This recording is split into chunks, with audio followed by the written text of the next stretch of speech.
The news that Donard Post Office is to close dropped a bombshell onto this beautiful village in West Wicklow and to the one shop that depends on it and houses it.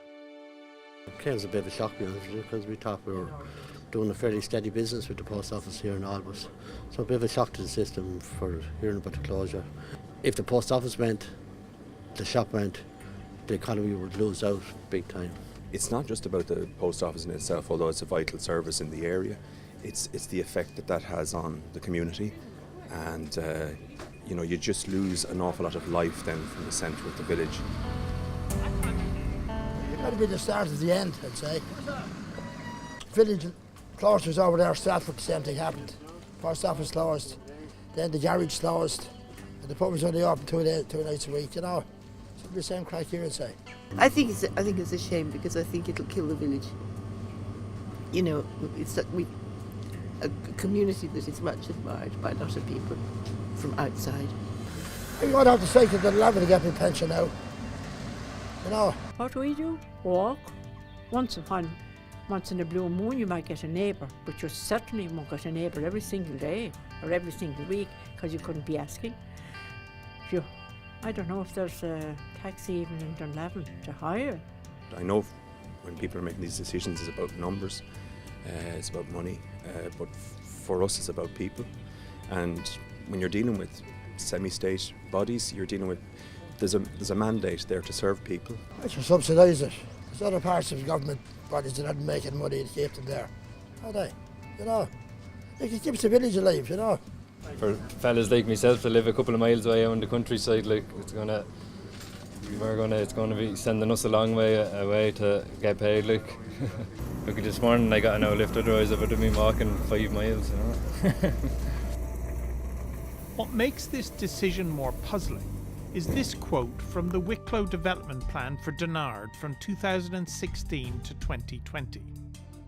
Donard provides services to a wider rural catchment than the town itself, and is therefore important that it remains a viable town with a strong retail and service base.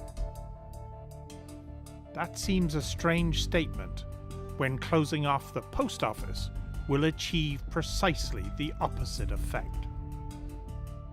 What's even more puzzling is that this area is growing.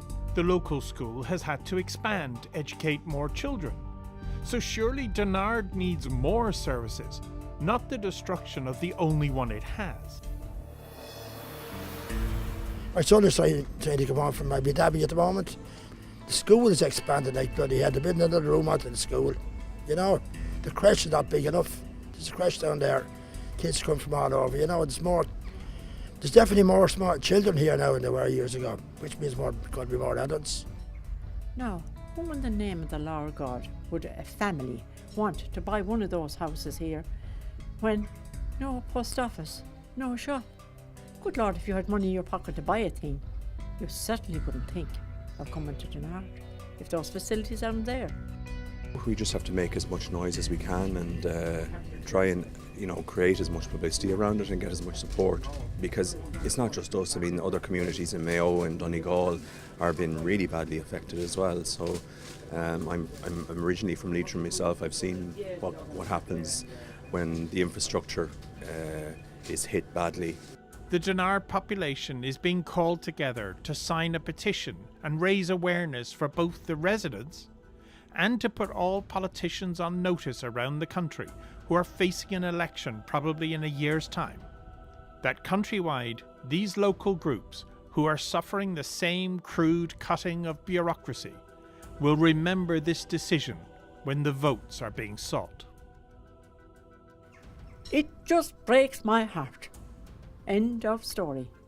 Breaks my heart. Full stop.